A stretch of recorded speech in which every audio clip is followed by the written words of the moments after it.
El daño emocional surge a partir de experiencias traumáticas, estrés prolongado, abuso, pérdidas significativas o relaciones tóxicas. Este tipo de maltrato psicológico afecta profundamente el bienestar mental y tiene repercusiones en la salud física. Por esta circunstancia, las personas experimentan baja autoestima, se sienten indignas de amor o respeto, lo que afecta su confianza y capacidad para tomar decisiones. Además, poseen una autoimagen negativa, se perciben inadecuadas, defectuosas o inútiles. Causar daño emocional a alguien puede tener profundas consecuencias tanto para la persona afectada como para quien provoca el daño. Reparar el daño emocional no es un proceso rápido, requiere un compromiso a largo plazo, lo que implica dedicarse al proceso de cambio y demostrar que se está trabajando activamente para mejorar y reconstruir la confianza. Hola, ¿qué tal? ¿Cómo están? Me da muchísimo gusto saludarles y darles la bienvenida a Diálogos en Confianza. El día de hoy vamos a hablar de un tema muy interesante que es reparar el daño emocional. ¿Cuántas veces hemos tenido un daño emocional que cargamos desde niños o desde adolescentes o algo que nos sucedió ahora en la adultez y que no sabemos cómo enfrentarlo, no sabemos cuáles son los efectos secundarios, por decirlo de alguna manera, que nosotros estamos experimentando a raíz de haber tenido ese daño? Los daños emocionales pueden venir de muchísimas fuentes.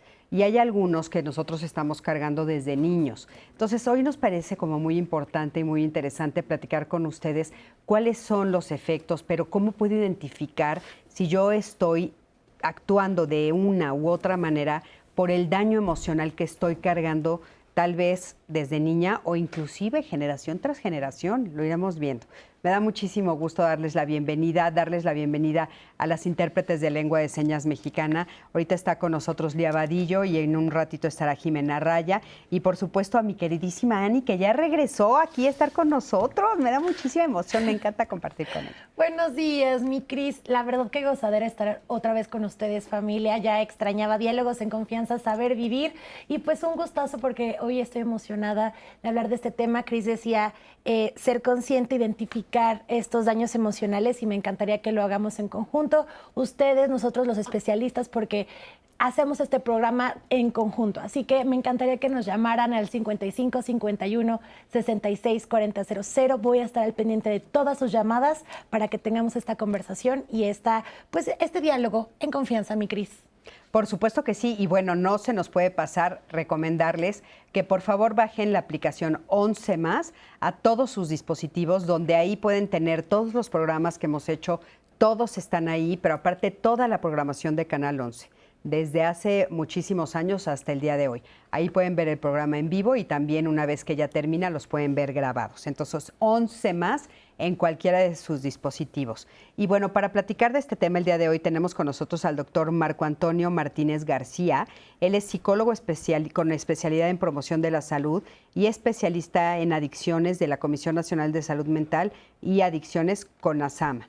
Marco, ¿cómo estás? Muy bien, un gusto estar con ustedes. De verdad, este tema es un tema muy importante debido a que todos, sin excepción, hemos sufrido daños emocionales, pero es importante detectarlos a tiempo, atenderlos y realmente hacer y darnos cuenta que sí necesitamos ayuda, ¿no? Entonces, un tema muy de actualidad y muy importante. Muchas gracias. Muchísimas gracias. Gracias por estar aquí. También está con nosotros Daniela Verderi. Ella es doctorante en teoría e investigación psicoanalítica.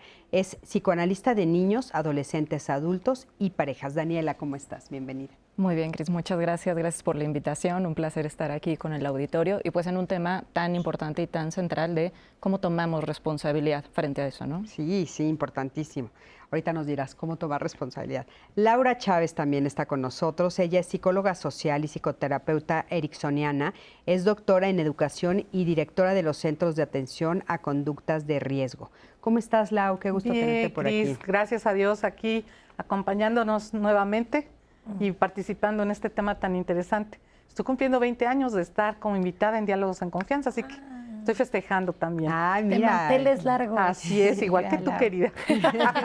Por otras razones, pero sí, ahorita les Sí. contamos. Pues bueno, sí, felicidades, Lau. Mucho tiempo de estar juntas Así es. compartiendo este espacio aquí en Gracias. Diálogos en Confianza. Y bueno, quiero que me acompañen a ver la siguiente entrevista que hicimos con Amira Valle. Ella es educadora socioemocional y nos dice qué es el daño emocional. Acompáñame a verla.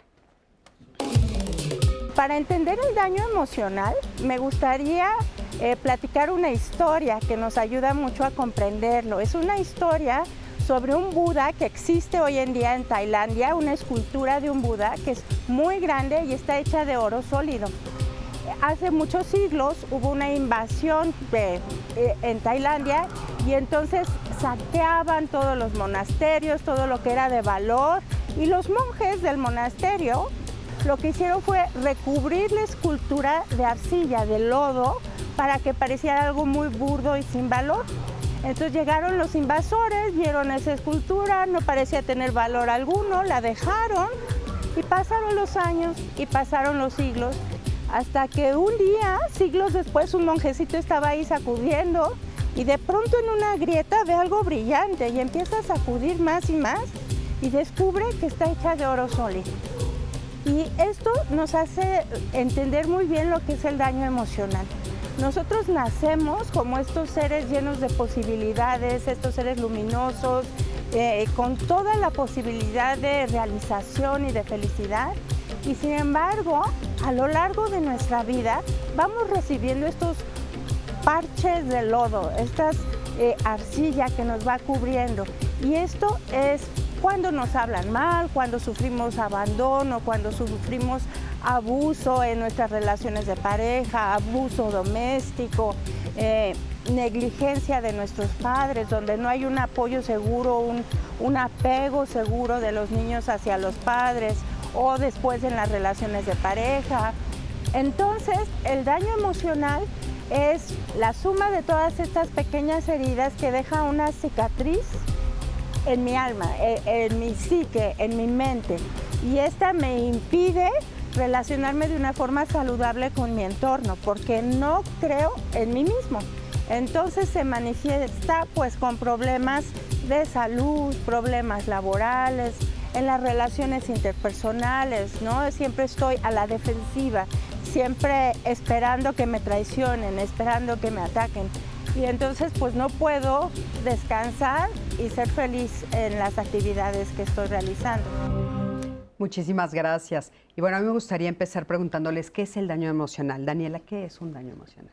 Bueno, un daño emocional es un evento que puede llegar a irrumpir en la vida de la persona para generar, bueno, un desconcierto o sentirse sobrepasado. Entonces, me parece que el tema de reparar el daño emocional es muy importante porque no necesariamente tiene que ver con si hay un estímulo externo, una persona que lo está ejerciendo, algún factor ambiental, sino qué hace la persona de esa experiencia, cómo la resignifica, cómo la elabora, cómo le da un trámite para que entonces pueda haber ahí quizás una oportunidad incluso de transformación o de cambio, o en otras consideraciones, culpa, queja, regodeo, una imposibilidad que queda detenida, se puede convertir en un síntoma, en una inhibición, y que entonces eso deja una detención y una marca que puede ser durante mucho tiempo, mientras no sea trabajada o no sea elaborada. De ahí la importancia de que eso pueda tener un lugar, de que se pase por la palabra y de que pueda haber una tramitación que posibilite que pueda vivir con eso. Claro. Es un impacto, Cris. Es un impacto. Un impacto que llega a la persona bajo el momento en el que no hay cómo enfrentarlo. Regularmente el daño emocional o una experiencia que daña emocionalmente, más bien, es el resultado de un impacto donde no hay cómo interpretar. Regularmente ocurre en inicios de la vida, a etapas muy tempranas, y evidentemente en ese momento, a nivel cognitivo, no hay una capacidad de poderlo enfrentar. Claro. Que claro, no es el único momento en el que ocurren, ¿no? Los impactos pueden ser en cualquier momento de la vida, pero la característica específica es que no hay cómo resolver en ese momento. Claro, porque eres pequeñita, porque eres pequeño, puede ser cuando eres muy pequeño. Hay que recordar que las etapas cognitivas aclaran que cuando somos pequeños, todos estos impactos no pasan por un proceso cognitivo, interpretado, sino que se van al sistema nervioso y se alojan en partes del cuerpo. Oye, ¿no? ahora hay grados, por ejemplo, porque puede haber situaciones de niño o de niña que puedan afectarme de una u otra manera, pero que sí marquen un daño emocional en mí. O sea, ¿hay grados de daños? Claro que sí. Y mientras más temprana sea el momento en el que ocurre, va al cuerpo, se instala en alguna parte del cuerpo y va generando una serie de procesos que pueden ser desde el deterioro, ¿sí?, hasta cuestiones más graves, como enfermedades terminales, por ejemplo, que hoy está completamente comprobado que es una somatización. Entonces, si pudiéramos hablar del daño emocional como tal, es una experiencia que dejó un impacto, inicialmente solo emocional, pero que luego se registra a nivel orgánico y que mientras más temprano haya sido el impacto, menos elementos hay para poder interpretarlo y entonces aparentemente se instaura a profundidades importantes, ¿no? Oye, Marco, ahora parece que lo que vimos en la investigación es que surge a veces ya de adulto. O sea, puede ser que tú hayas tenido un daño de niño, pero entonces de repente de adulto sucede algo. ¿O por qué de adulto de repente parece como que sale algo que tengo guardado por años? Sí, me gustaría comentar y reforzar lo que comentan las compañeras. Es importante que un daño emocional causa sufrimiento en cualquier etapa de la vida. Y este sufrimiento puede ser desde que el feto está en el vientre materno, donde la mamá pues a lo mejor hace coraje, se enoja, incluso insulta al bebé, y esto es algo que puede pasar, ¿no? En ocasiones la mamá no quiere tener al bebé y desde ese momento se está generando una asimilación en el cerebro. Desde los 28 días ya hay asimilación en el cerebro, desde los 28 días que se desarrolla el feto, y se genera esta situación de esta huella, este daño emocional. Si esto se continúa dando, que hay etapas en la infancia donde también el niño es regañado, le gritan, lo maltratan, o la niña, refuerza este daño emocional y cada vez el problema va evolucionando más. Preguntabas por qué se muestra en la edad adulta. A lo largo de la vida vamos pasando por varias situaciones que si no atendemos este problema de sufrimiento que está teniendo nuestro niño, nuestra niña o nuestro adolescente, pues va a generar que vaya creando inseguridades, miedos, que vaya creando situaciones de violencia, de maltrato, o que crea que merece ser maltratado o maltratada.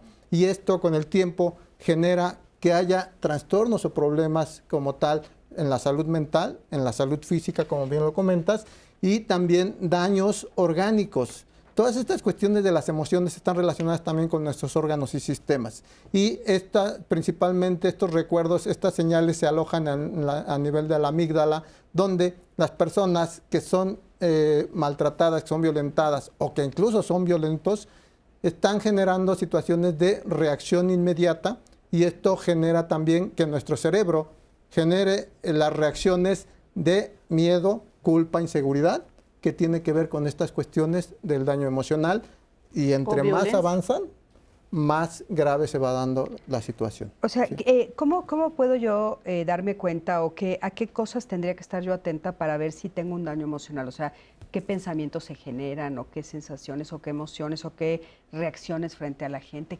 ¿Cómo me puedo dar cuenta?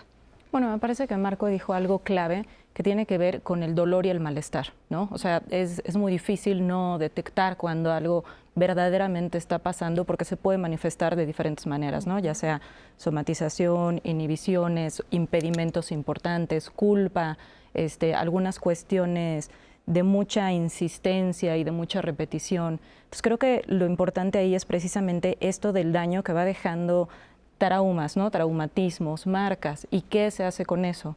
Hay, por ejemplo, ¿no? A mí me venía a la cabeza, pues, cuestiones climáticas que están aconteciendo en todo el mundo, ¿no? Por ejemplo, cuestiones del huracán, ¿no? De pronto reparar el daño, uno piensa que es como regresar a la versión anterior y original, y no se trata de eso porque ahí hay una imposibilidad. No se puede regresar a lo de antes para restituir exclusivamente lo que estaba, ¿no?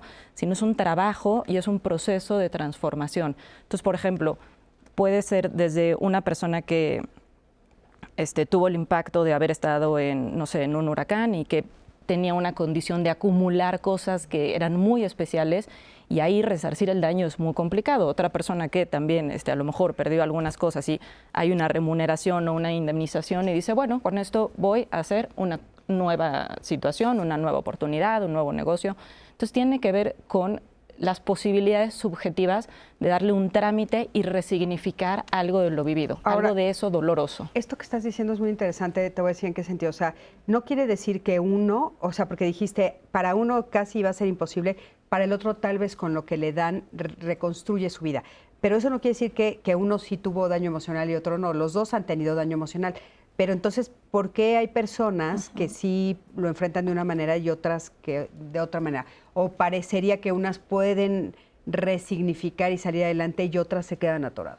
Bueno, me parece que tiene que ver con la construcción que han hecho de su propia subjetividad, que tanto se relacionan con la pérdida, cómo se puede, ¿no? Esta cuestión también, digamos, como de la resiliencia, que hay una construcción, pero también de si se da la tarea de atravesar ese dolor, que no es algo menor, no es algo fácil. De pronto decimos que es como un trabajo que se tiene que hacer, pero digamos, mirar de frente todo ese dolor para resignificarlo y convertirlo en una oportunidad es un trabajo importante que no siempre se puede hacer y a veces se reprime, se desplaza, se inhibe, se desaloja de la conciencia, incluso de formas inconscientes por lo doloroso que puede representar. Y de ahí es importante que se pueda dar lectura a estas manifestaciones de, híjole, es que no puedo llevar a cabo esta empresa, no puedo llevar a cabo este negocio, no puedo, y entonces ahí hay una repetición de algo que está fracasando por algo, ¿no? Y entonces si se le da lectura a eso, eso puede tener que ver con algún impacto en otro momento que esté haciendo de obstáculo y entonces posibilitando, ¿no? un espacio analítico en donde eso pueda tener un pasaje por la palabra, se puede ir haciendo algo de metabolizar algo de ese trauma para posibilitar otra cosa. Claro, a través de hablarlo, pero a mí me gustaría, Lau, o sea, para que el público que nos está viendo tenga como un poquito más de claridad, ¿cuáles son algunos elementos, sé que no podemos nombrar todos, pero que pueden haberme producido un daño emocional? O sea, ¿qué cosas me pudieron haber pasado de niño que ellos puedan ver a la distancia? Tal vez por eso. ¿Qué cosas, qué ejemplos nos puedes poner? Mira, creo que el rasgo y la característica más importante que tiene el ser humano es la pertenencia. Como colectividades, como hemos evolucionado, como grupo. Entonces, cuando te sientes excluido de un sistema, de un grupo, de una comunidad, y no sientes pertenecer, y no sientes además ser digno de pertenecer. Perdón, estamos en vivo y ocurren estas cosas. Pero sí, perdón. Seguimos. Estoy hablando y se va la luz, sí. Ve que nada más. Esta situación que tiene que ver con pertenecer y con saberte aceptado es de las huellas más importantes que le pueden quedar a una persona. O sea, para ponerlo en palabras más coloquiales, digamos, es, por ejemplo, que te excluyan de tu familia, que te excluyan, que no te acepten, que te descalifiquen permanentemente, que no seas bienvenido. Que no seas bienvenido. Por ejemplo, hemos visto algunos ejemplos que se me ocurren, ustedes podrán complementarlo, pero a veces por el color de la piel, a veces por el género, ¿no? Queríamos un niño y entonces naciste niña. A veces por la elección de carrera o la elección de pareja o por la orientación sexual. O sea, algunas otras cosas se les ocurren que marcan estos dolores. Además de esta exclusión están todas las partes que tienen que ver con violencia.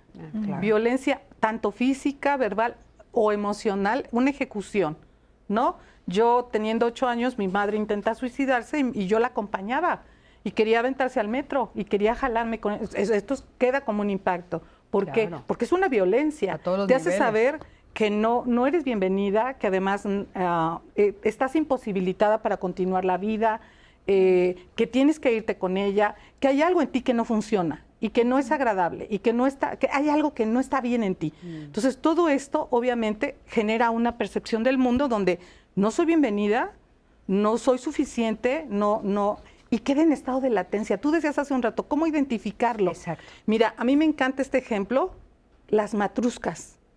¿Sí? Dentro de cada muñequita, ¿no? Las muñecas rusas, hay una muñeca grande, luego una más chiquita, la vas abriendo y sigue otra y sigue otra. Hasta la última muñequita hay experiencias y se quedan como esta parte de vida que permanece ahí. Como bien lo dice aquí nuestra compañera, lo que haces con eso es lo que determina lo que sigue para tu vida. Claro. Sí, como A lo ver, decías en bien. este ejemplo que nos están poniendo para que sea también un poco más claro para el público, o sea, por ejemplo, si a mí me rechazaron de niña, si hubo un evento en el que mi mamá o mi papá no me quiso, se trató de suicidar enfrente mío, vi algo de violencia, etcétera, ya en adulto, ¿qué actitudes tengo que podrían ser un indicativo de eso viene de allá, viene de ese origen? Pues básicamente tiene que ver con esta cuestión de no merecer. Creo que no merezco. Creo que merezco incluso ser maltratada o maltratado porque así aprendí desde la infancia, ¿no? Creo que no valgo porque pues yo cuando quería hacer algo me reprimían y esta situación de no valer lleva a que nosotros también pues estemos marcados con estas situaciones de no poder resolver los problemas que estoy enfrentando en mi vida. Estos daños emocionales se reflejan en mis emociones. Es importante esto que comentaban hace rato. Necesitamos aprender a que nuestras emociones son normales, no hay emociones buenas ni malas. Es importante aceptar que tenemos enojo, tristeza, que tenemos también la cuestión de la ansiedad, es parte también de nuestra vida y los estados de ánimo también de tristeza son partes importantes. Entonces tenemos que aprender a vivir y a equilibrar estas emociones y darnos cuenta que lo que vivimos desde la infancia no es algo que determine nuestra edad adulta, ¿no? Nosotros podemos trabajar y somos responsables de nuestro bienestar, de todo lo que queremos hacer, de todo lo que queremos crecer como seres humanos y como personas. Es importante entonces que sí trabajemos individualmente, ya ahorita comentaremos algunas propuestas que pueden llevar a cabo, pero lo más importante es que sí aceptemos que tenemos problemas, que sí aceptemos que nos dañaron y que nosotros mismos nos seguimos dañando muchas veces, ¿no? No solo el daño viene del exterior, también nosotros en ocasiones nos estamos dañando constantemente por estos sentimientos de culpa, por este miedo al abandono. Sí, por eso les preguntaba, a ver si porfa se les ocurren algunos ejemplos ya de adulto, donde, por ejemplo, esto que decías, no, bueno, parece que todos mis proyectos fracasan, ¿no? O sea, no puedo crecer profesionalmente o no puedo encontrar pareja. O sea, ¿qué ejemplos me podrían dar la luz, no? Pero a ver, vamos a ver qué nos dice el público. Ahorita decías cómo lo pueden ver reflejado y Esmeralda Jasso, que nos dejó esta llamada, dice, siempre estoy de mal humor.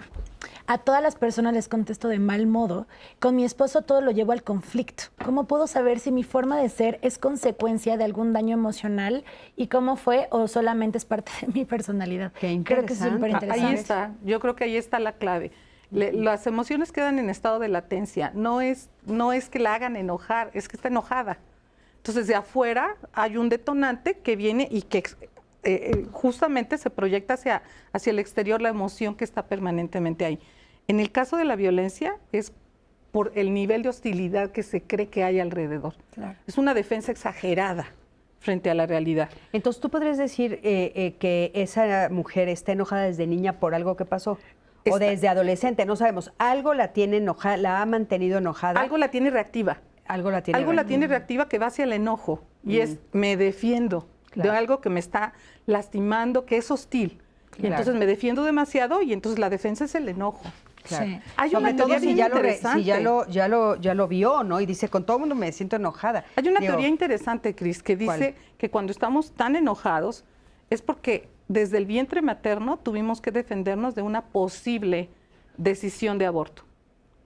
¿No? Digo, Entonces, puede ser una opción. Así Ahora es. Solo es una teoría. Sí, solo es una teoría. Y bueno, parándome en la maestría que hice de psicología holística, también habría que ver si no tiene, por ejemplo, falta de dopamina, de serotonina, que también producen incluso enojos. Claro, incluso de problemas intestinales. También. Sí. O sea, habría que verlo desde muchas perspectivas, no solamente una, pero puede ser una, ¿no? Y me parece que algo que es importante es precisamente que ella está detectando algo que le está causando malestar. Ella está dándose cuenta que hay un tema en donde se siente intolerante y eso está afectando sus vínculos. Exacto. Entonces, creo que desde ahí, precisamente, el que pueda a lo mejor dar cuenta de que este primer enojo es una primera manifestación que está desconectada de algo.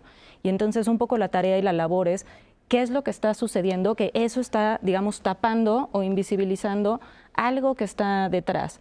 Algo que me parece que es importante puntuar es que desde que estamos tocados por el lenguaje, estamos traumatizados, estamos fuera del campo de la naturaleza. Nosotros por estar habitados por el... ¿Por qué? ¿Por qué? Porque los animales no hablan, tienen códigos, pero no tienen esta posibilidad de hacer chistes, de equivocarse, de metaforizar, de soñar, ¿no? Algunos podrán... Es un privilegio poder hacerlo, ¿no? Por supuesto que sí, pero también tiene su consecuencia, por supuesto. Entonces, hacernos cargo de eso, ¿no? De, al final del día, esto de lo que pasa en unos primeros momentos muy constitutivos de la subjetividad y de cómo se conforma el psiquismo, eso sí va a tener marcas a lo largo de toda la vida y resonancias. Entonces, a partir de ahí hay muchas cosas que quedan reprimidas o desalojadas de la conciencia, pero con claves que se tienden a manifestar, ¿no? Como en esto, en algunas cosas que, por ejemplo, ¿no? En algunas relaciones que terminan por decir esto, ¿no? Como siempre me peleo, o siempre estoy enojada, o siempre me dejan. Sí, o no puedo ser pareja, ¿no? Etcétera. Me parece súper interesante, Dan, que digas esto de cómo afecta a los vínculos, a tu entorno, que no nada más es algo que está afectando en mí, sino que ya está impactando en los demás. Claro. Me encantaría que vieran este testimonio que es anónimo. Justo ella nos cuenta su historia, un poco cómo fue afectando su entorno y cómo ella empieza a detectar que eso sí es parte de una herida emocional y cómo pues lo fue vislumbrando. Me encantaría que la escucháramos y regresáramos al panel. Pues yo desde chica, cuando tenía como de que me acuerdo a los 6 años, yo le echaba la culpa, y pues es que mis papás tienen la culpa, porque pues yo no tengo, mi papá no vive conmigo, ¿no? No vivía conmigo, y en la escuela me decían, es que tú no tienes papá. Eso a mí me dolía mucho, no tengo el cariño de ellos, mi mamá se tiene que ir a trabajar, y era puro culparlos a ellos. Llego a la secundaria y lo mismo, ¿no? En primer lugar, mi nombre no me gustaba, el nombre de María de la Luz. ¿Por qué? Porque los compañeros me empezaban a decir María de la Luz, María de los Toques, María de la Electricidad. Digamos, todo eso fue así para trauma para mí, de mi nombre. Me caso yo a los 17 años y ya después dije, pues es que yo no me quería casar y yo le echo la culpa a la mamá porque me dejaba siempre sola. Entonces llega y al marido, ¿no? Yo decía, pues es que yo ni me quería casar con él. Ahí estaba el resentimiento, ¿no? ¿Por qué? Porque yo estaba muy molesta con todo el mundo. El enojo. ¿Por qué me casé si no lo quería, no? ¿Por qué tuve hijos si yo no quería, no? La tristeza, ¿no? La tristeza desde niña, porque me habían siempre dejado sola y yo echaba culpas. Fallece mi mamá, me llega el dolor, ¿no? Cuando de un día a otro fallece mi esposo, me llega más la desesperación, la ansiedad, esa ansiedad de decir, no, yo ya no quiero la vida, yo ya me quiero morir. Yo ahorita lo entiendo que fue un poco de todo lo que me pasó en mi vida, ¿no? Pero de ahí empiezo yo a agarrar un poco de conciencia y a decir, no, yo ya tengo que empezar a trabajar mis emociones. Y hasta ahorita, a mis 50 años, yo sigo trabajando mis emociones. ¿Por qué? Porque todavía me falta mucho y decir, sí, yo soy la culpable, porque hay veces que me quiero hacer como la loca y decir, no, no es cierto. Pero yo solita me llega como algo y no, ya no debes de hablar las cosas como debe de ser. Muchísimas gracias. A ver, Marco, ¿quieres hacer un comentario de lo que nos dijo ella? Sí, me parece muy importante este ejemplo y este testimonio porque a final de cuentas, siempre que tenemos un sufrimiento desde nuestra niñez, infancia, adolescencia, pues si nosotros no trabajamos estas emociones, si no trabajamos este problema que estamos teniendo, nos va a llevar a que tengamos cada vez más problemas. Y esto puede desembocar en un problema de ansiedad, de depresión, un trastorno por estrés postraumático, y que de alguna forma nosotros también estamos mandando mensajes a las personas donde acepto incluso el maltrato, acepto el bullying, acepto que yo no merezco, que comentábamos hace rato, ¿no? Entonces, sí es muy importante por eso que trabajemos y detectemos y aceptemos que necesitamos ayuda, ¿no? De verdad, felicidades a este testimonio por trabajar esto. A mí me da como a veces un poco de tristeza ver esta situación porque digo, todo lo que deshiciste a lo largo de tu vida, ¿no? Y a veces ya de adulto volteas atrás y hay muchas cosas rotas, ¿no? Pero fíjate que en este testimonio que, bueno, tan amablemente nos comparte, porque, ¿no? Siempre, digamos, esto de que tengan el valor de poder decir cómo lo vivieron. Sí. Y por eso bueno, por eso fue anónimo. Sí, sí, y que ella dice, ¿no? Como que a los 17 años reconoce que no le gustaba mucho como que su nombre, había habido ahí como una historia donde decía, bueno, es que mis papás me dejaron sola, es que mis papás, y creo que hay un cambio ahí de posición en ella, ¿no? Porque en algún momento ella se empieza a preguntar y decir, bueno, ¿qué tiene que ver esto conmigo? Y entonces creo que tiene que ver también con esta como posición sartreana, ¿no? De qué hacemos de lo que hicieron de nosotros. Entonces, precisamente ese es el punto en donde el tema de la reparación puede llegar cuando ella se empieza a hacer esas preguntas. Claro, como, bueno, sí. Entonces yo de aquí para dónde, ¿no? Esto fue lo que viví, esto fue lo que me conformó. De una u otra manera, en el testimonio decía que no iba como desplazando lo que a ella le aquejaba y el dolor a, es que me hacían esto, que creo que de pronto eso sí es algo que se puede observar Claro. y que es importante que se trabaje cómo se puede ir posibilitando que sea no nada más la queja de es que me hicieron, a qué hago ¿Yo qué con hago? esto y si yo estoy prosperando para que esto Vamos se a un repita o corte. me hago cargo. Sí, muy importante. Acompáñenme a ver lo siguiente de Consejo Ciudadano. El camino para la reparación de las emociones no es fácil, pero sí reconfortante. Representa la esperanza de mantener una adecuada capacidad de amar, construir y reconstituir creativamente la propia vida en relación con otras personas y, lo más importante, permite modificar los aspectos destructivos de uno mismo. La reparación psicológica generalmente parte de un sentimiento de culpa y la necesidad de aliviar ese sufrimiento, de darse un margen para reflexionar sobre el detonante. Hasta una quinta parte de las atenciones psicológicas en el Consejo Ciudadano están relacionadas con el manejo de emociones para reparar los daños. En el proceso de sanación es fundamental el reconocimiento del dolor causado, aprender a decir lo siento, comprometerse a corregir, preguntar qué debes hacer para subsanar ese daño y sobre todo no repetirlo. Si en el proceso necesitas orientación, en la línea de seguridad o chat de confianza 55 55 33 55 33 te apoyamos a cualquier hora, los 365 días del año, desde la capital nacional para todo el país.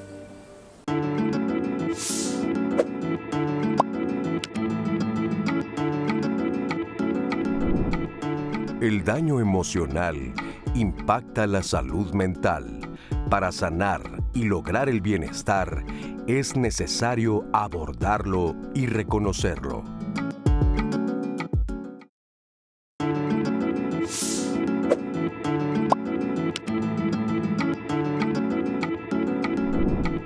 Reconocer el dolor emocional causado a otra persona es el primer paso para su reparación.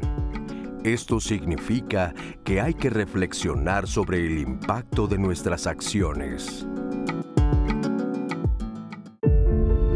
La experiencia de la culpa puede venir de distintas vías. Una vía puede ser una manera, por ejemplo, proyectiva, donde precisamente uno experimenta la culpa, se siente culpable por algo que no es reconocido, que no es reconocible conscientemente, ¿no? Asumido, en tanto que se diga, bueno, me parece que siento culpa por tal cosa.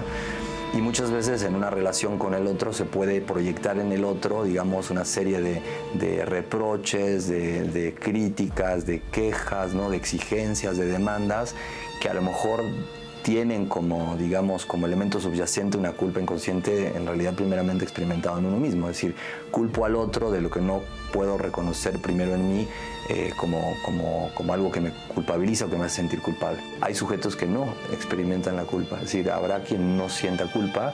Por ejemplo, en la posición perversa podemos encontrar sujetos que pueden hacer daños, hacer sufrir a otro y gozar de ese daño o ese sufrimiento y no retractarse o no experimentar en ningún momento la culpa. Ahora, la culpa no es algo, tiene mala prensa, digámoslo así, pero no es algo malo. Podemos decir que es algo que es un orientador clínico súper importante y en la vida para decir, bueno, quien experimenta culpa, hay algo del orden de la ley que está operando, hay algo del orden, ¿no? De una instancia que está ahí operando y que hay que escuchar y ver hacia dónde se dirige, ¿no?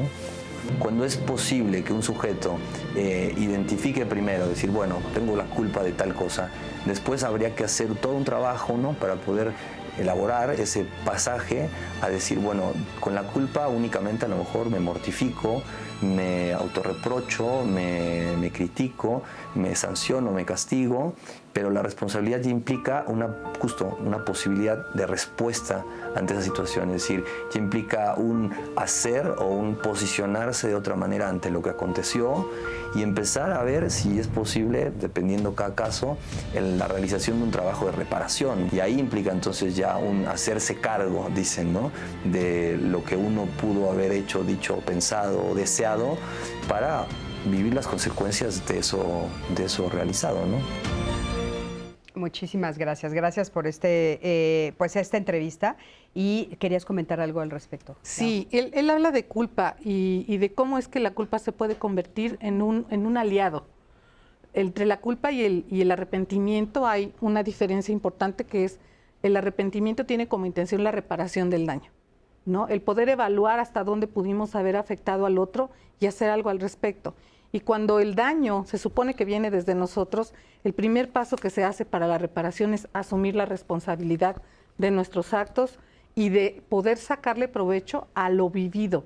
Más allá de un daño, y perdón por decirlo así, para mí es contradictorio hablar de un daño, yo hablaría de experiencias. Claro. Y una experiencia que pudo haber tenido un impacto a mi vida, al final del tiempo puede convertirse en la mayor ganancia para mi vida, porque hay un regalo detrás, que es la transformación que logro a través de hacerme cargo y de ser responsable de eso ocurrido, ¿no? Porque un poco lo que entiendo que estás diciendo es, o sea, hay un momento en el que me doy cuenta que tengo un daño emocional y que entonces debo de voltear la mirada, y parte de curar el daño es no solo a mí, sino a todo el daño que hice por lo que estuve cargando. O sea, hay personas que traen un daño emocional muy fuerte, que tienen razón, no vamos a decir que no, pero que en el transcurso de sus vidas fueron lastimando a otros por ese daño. Efectivamente, es como una cadena. Como una cadena. No, lo hablamos siempre. Aquí tenemos víctimas de víctimas, ¿no?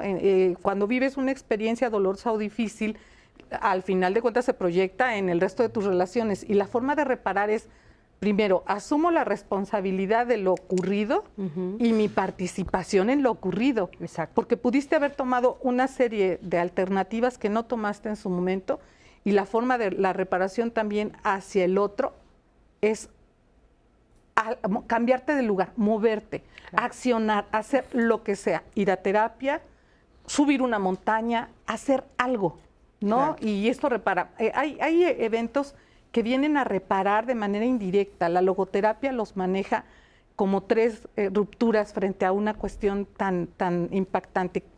Puedes de pronto estar viendo un programa como el de hoy y hacer reparaciones internas a través de lo que escuchas y con lo que entras en empatía.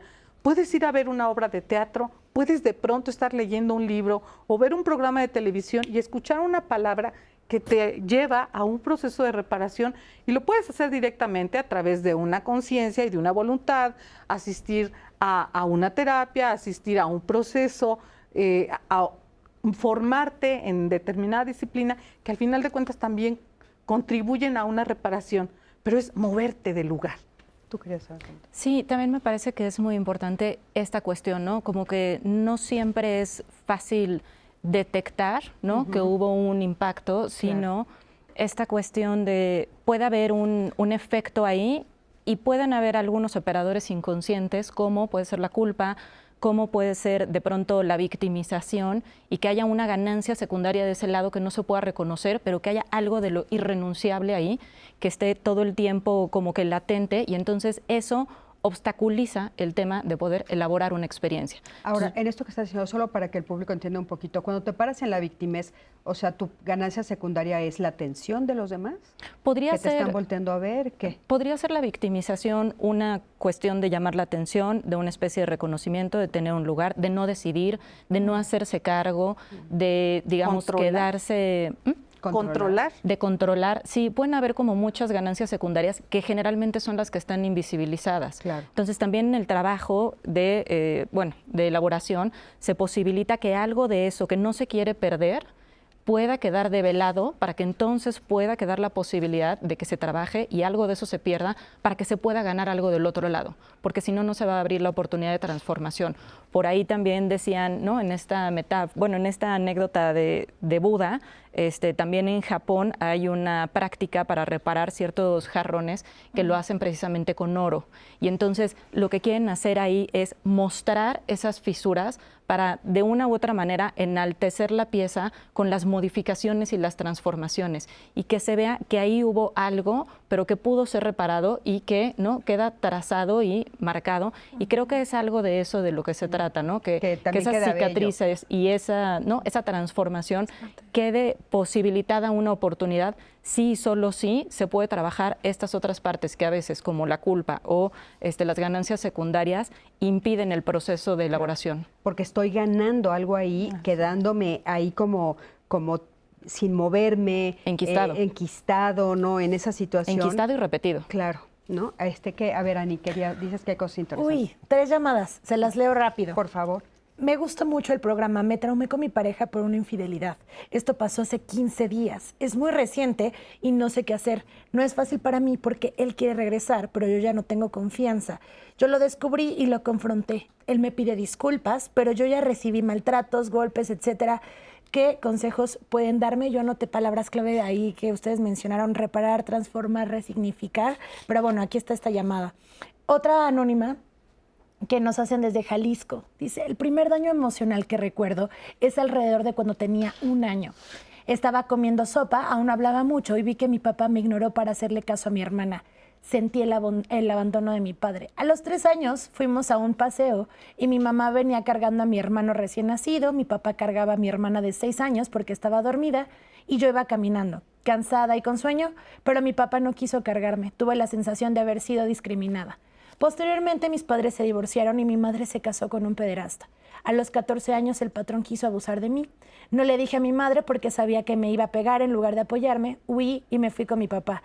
A la semana me mandó de regreso nuevamente con mi mamá y me sentí rechazada. Después recibí malos tratos de mi mamá porque no quise ser madre y he tomado terapia psicológica porque en varias ocasiones he tratado de suicidarme. Sigo esperando que alguien me quiera de manera recíproca. Y una tercera. Perdón, ahorita sí, nos ves la tercera, nada más esa, hijo, se me hace fuertísima, porque tú dijiste algo de la frustración. O sea, me llama mucho la atención que al año ella sienta que la están rechazando y ¿por qué no es capaz de ver todas las otras cosas que tal vez sí le dieron? ¿Por qué ese momento, Lau?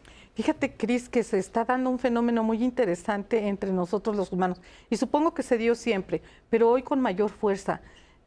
Palabras más, palabras menos, Freud hablaba de que somos una especie de barril sin fondo, ¿no? Mientras más obtenemos, más queremos. Y mientras más obtenemos, menos capacidad de tolerar la frustración se nos genera.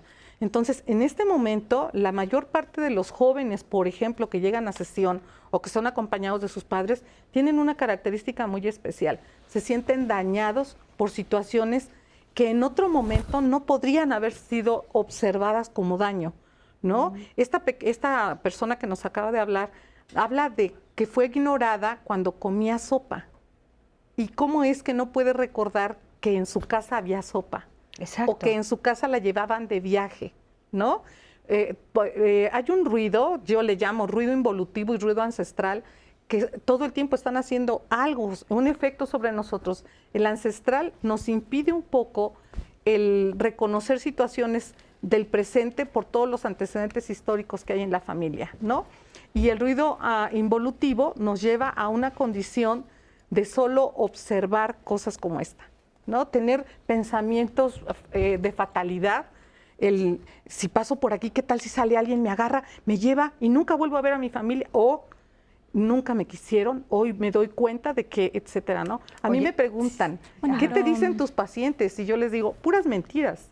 ¿Por qué? Porque hay una percepción y una lectura que cada uno de nosotros hace sobre la realidad que no necesariamente corresponde a la verdad. Porque esa escena que está ella diciendo, por ejemplo, la escena que me llamó muchísimo la atención, son 2 papás, son 3 hijos, uno trae a uno, otro trae al otro, los 2 están dormidos. ¿Dónde quería que la cargara? Pero me parece que ahí hay un tema importante porque lo lo que escucho es que hay una historia en donde se siente un abandono. Entonces, habría que ver, ¿no? Habría que escuchar si algo de eso queda conectado con el nacimiento de los hermanos, ¿no? Que de pronto pudo haber habido un momento primero y constitutivo, donde era el centro de la familia, y de pronto cuando empiezan a aparecer otros elementos como los hermanos, algo empieza a ser vivido como que hay una historia de abandono que queda repetida y repetida y repetida en otros escenarios. Por supuesto que una historia dolorosa, ¿no? Como que se escucha que pasó durante algunas cosas bastante fuertes. Qué bueno que esté en un espacio analítico para poder trabajar todo eso.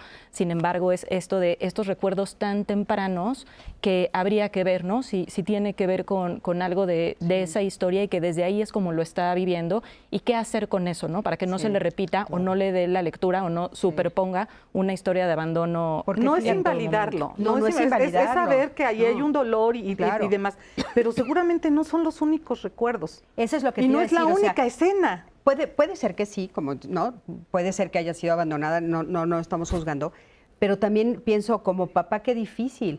O sea, de repente pues tienes que estar al 100%, porque si no, pues esto me lastimaste aquí, no me diste la sopa, no me cargaste. Un abandono, pero lo vivió como que a lo mejor entraron más elementos en la familia y quizás las miradas se desviaron. Los hermanos somos diferentes y nuestra sensibilidad es diferente. Exacto. No podemos decir que alguien va a actuar de una u otra forma, porque de acuerdo también a nuestro organismo y a nuestro cerebro, como se estructura, tenemos diferentes formas de reaccionar.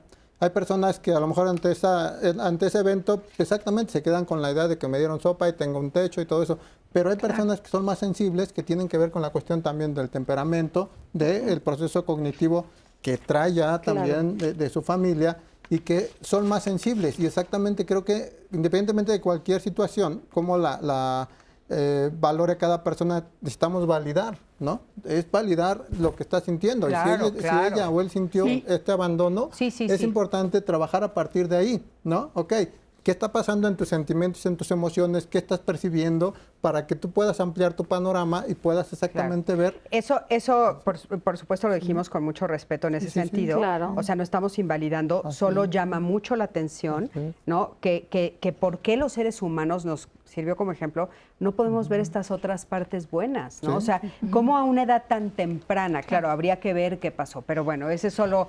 Y aquí hay un beneficio. Probablemente ni la hermana mayor ni el hermano menor han ido haciendo esta revisión que ella sí hace. Ella está revisando la realidad bajo esta condición de trauma o de mal recuerdo. Hay un beneficio en ella. Fíjate, logra ser independiente o intentar serlo al tratar de salir de la casa materna e ir hacia la casa del padre. Y luego viene de regreso. O sea, aquí hay un beneficio, que es la independencia o la intención de independencia. Y la segunda y más valiosa es esta intención de revisar su historia como nos lo viene a plantear. No, esa última, o sea, esa escena es terrible, ¿no? Terrible, eso no podemos decir diferente, o sea, que un hombre haya tratado de abusar de ella es terrible. Oye, Cris, nada más quería comentar una cosita respecto a la primer llamada. Me parece que, bueno, un poco la labor que hacemos nosotros aquí es que más que dar un tip, es esto de lo que estamos hablando, ¿no? O sea, se requiere hacer un trabajo de elaboración de eso, de lo que pasó en esa pareja, que hubo una infidelidad y que eso dejó una marca o dejó un daño. Pues que es muy pronto, ¿no? 15 días. Y que a lo mejor no pueda pensarse en un espacio de pareja o en un espacio individual para cada uno de los afectados, porque tiene que ver con, ¿no? El que recibe la afección y el que también pues lastima al otro. Y al final del día hay un trabajo que se tiene que hacer de cada lado, ¿no? Y cómo se responsabilizan de eso que quedó producido ahí en la relación, pero que, por supuesto, 15 días no es como una cuestión de, a lo mejor, resoluciones mágicas, sino que implica todo un proceso incluso de reconstrucción de la confianza. Efectivamente. Adelante, Ani. Me encantaría que nos quedáramos con este último testimonio para que ustedes lo vieran, lo escucharan y también allá en casa. Es un testimonio anónimo de un hombre y él justo habla un poco de esta relación que tuvo con su pareja. Nos cuenta un poco la sensación de abandono y cómo ha vivido con esto y cómo lo trabajó. Me encantaría que lo escucháramos para ir cerrando el programa. El daño emocional que yo viví fue por parte de la madre de mis hijos. Me dejó por otro llevándose a 2 de mis hijos, ¿no? Cuando yo llegué ya no se encontraba en casa. Simplemente se quedó el mayor. Durante 4 años yo no supe nada de ellos, no sabía nada de su paradero y eso me sumió en una gran depresión, en una gran ansiedad, en mucha preocupación por no saber de ellos. Ya después con el tiempo me enteré de que pues, se los había llevado a Estados Unidos. Perdí negocio, perdí trabajo, perdí las ganas de vivir. Dos ocasiones intenté suicidarme porque ya no me interesaba vivir.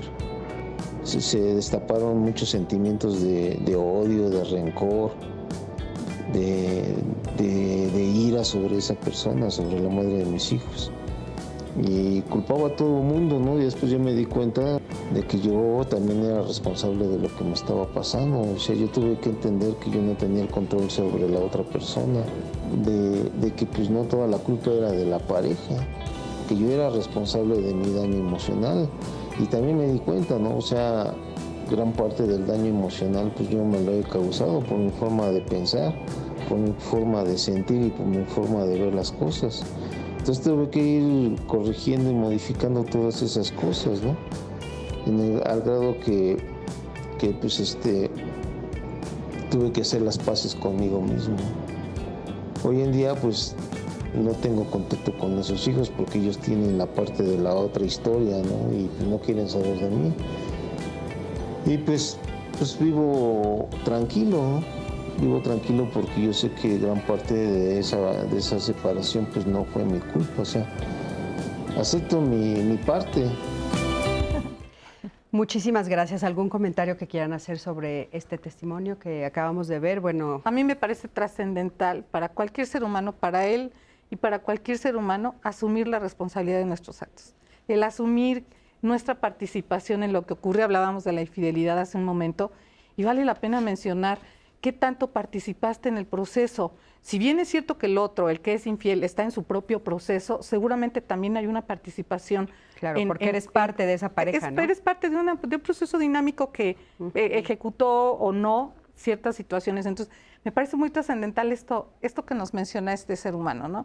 El asumir la responsabilidad de los actos, el saberte participando en lo que ocurre en tu entorno. Hablabas hace un momento de esta mujer que de pronto ve en el otro lo que le está pasando, ¿no? La persona que tiene TDAH y que tiene un conflicto, él, sí, pero yo vivo con él. Y al haber asumido la responsabilidad de vivir con una persona con estas características, tendría que hacerme cargo de... Lo dijimos fuera del aire, entonces léelo, porque si no... A ver, se les comparto. Nos pide que sea anónimo esta llamada. Mi esposo tiene TDA, sus padres son divorciados. Cuando él se molesta, rompe algunas cosas y no sabe manejar sus emociones. Se obsesiona con las cosas y tiende a comprar muchas. Su relación con su familia no es muy buena porque siempre lo han maltratado. Él me dice que vaya al psicólogo y al psiquiatra para que lo pueda entender y para que yo aprenda a gestionar mis emociones. Acudí con el psiquiatra porque me dio un ataque de ansiedad. ¿Qué es lo que puedo hacer? A eso nos estamos refiriendo. Partir de la responsabilidad. Asumí vivir con una persona con estas características. ¿Desde dónde? ¿Qué parte de mi historia se vinculó con esta condición y hasta dónde yo necesito participar en algo como esto? Oigan, ya terminó el programa. Muchísimas gracias. Gracias a los tres. Una frase que se queden para el final.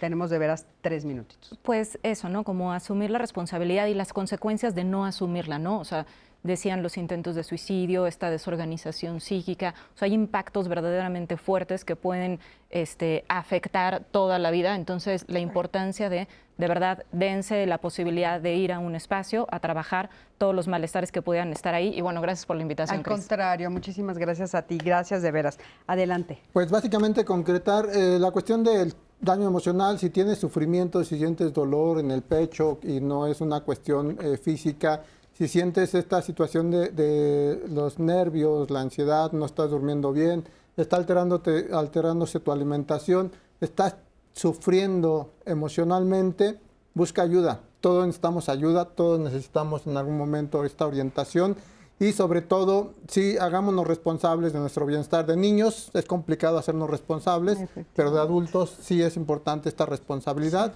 Buscar ayuda con profesionales que estén válidamente registrados, profesionales con cédula profesional que realmente tengan estudios, porque muchos profesionales se aprovechan del dolor humano.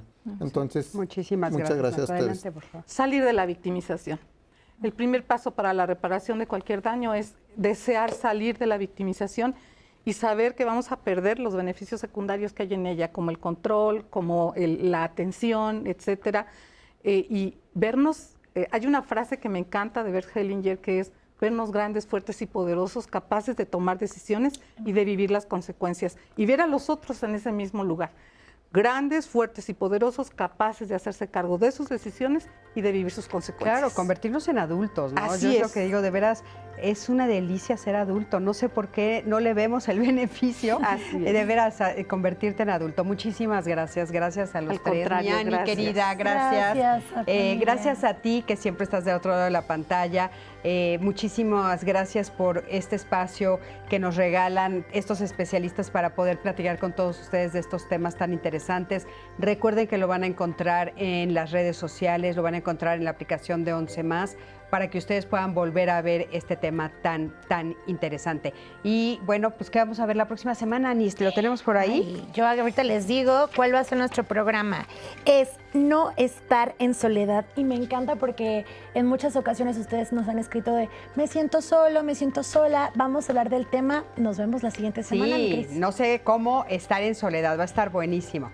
Por favor, búsquenos en redes, Cristina Jauregui y Anaí Vázquez, para que sigamos platicando con ustedes.